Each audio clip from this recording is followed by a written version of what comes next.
Panning the audience. With rapt attention. Okay. So, Watch out, Dave. what is it that archaeologists have found lying in the ground that have given them such power to give us context about the ancient world? Moreover, what is it like to find an entire civilization lying in the dirt? To uncover a wall that nobody has leaned on, or a street that nobody has walked down, or a text that nobody has read for thousands of years.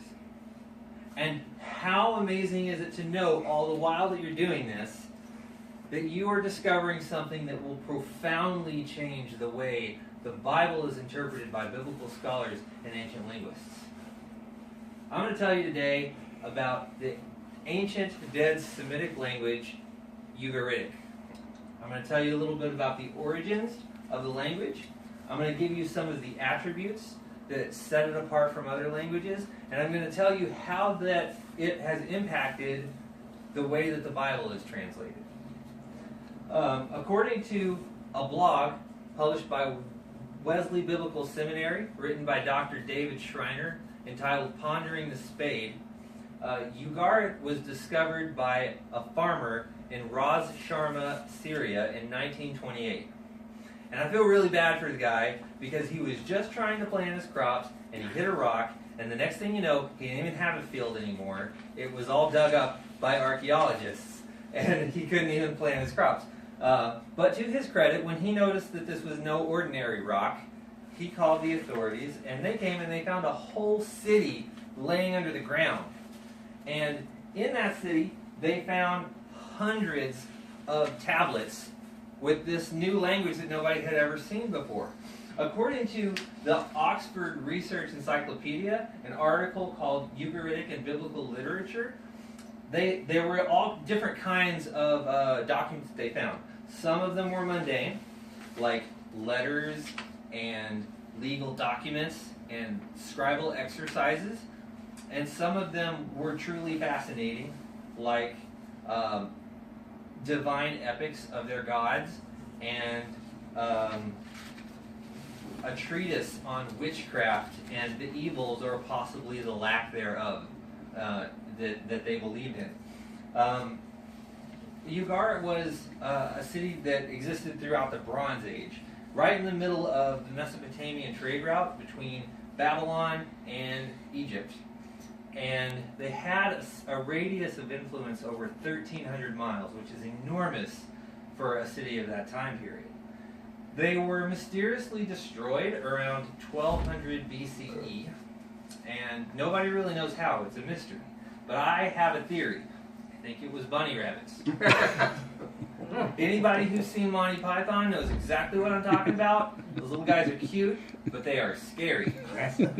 So now that we know a little bit about the origins of Ugaritic, I'm going to tell you some of the attributes about it. According to the West Semitic Research Project, which is associated with the University of Southern California, Ugaritic was a cuneiform-based language in the Akkadian tradition, but it diverged from Akkadian in a few important ways. For one thing, Akkadian had hundreds of cuneiform symbols. Ugaritic only had 30. Okay? Also, Ugaritic was a Semitic language, meaning that it was consonantal. There were no vowels. This is also true of Hebrew, right? Later on with Hebrew, some scribes added punctuation that kind of gave people an idea of where to put the vowel sounds and when, but that didn't exist in the Bronze Age. So these are same in that way. And so this had huge influences on the way that scholars interpret the Bible. The Handbook on Oriental Studies, Section 1, Near Middle East, published by Koninklijke Bril NV in the Netherlands, it's a peer-reviewed book. They say that there were a lot of detailed texts that were found in Ugaritic. One of them was a Baal worshiper ritual for mourning the dead.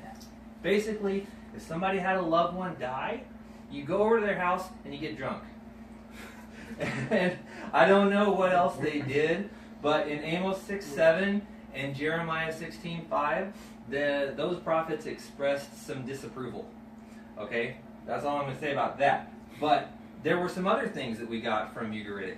For example, since it was a Semitic language in the same geographical area as Israel, then there were some overlapping words, right? It's just like how in English, French, and Spanish the word no means the same thing.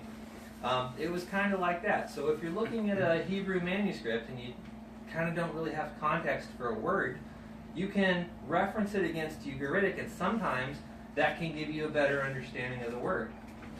So what I told you about this language called Ugaritic, and what I want you to know is that somewhere in Syria there is an ancient city that got dug up. They found tons of tablets there, and the language was kind of like Akkadian, kind of like Hebrew, and it had a huge impact on the way that people interpret the Bible. And so I hope that I've shared a little bit about the world of biblical archaeology in a way that you didn't know. Yes, you have. Cheers.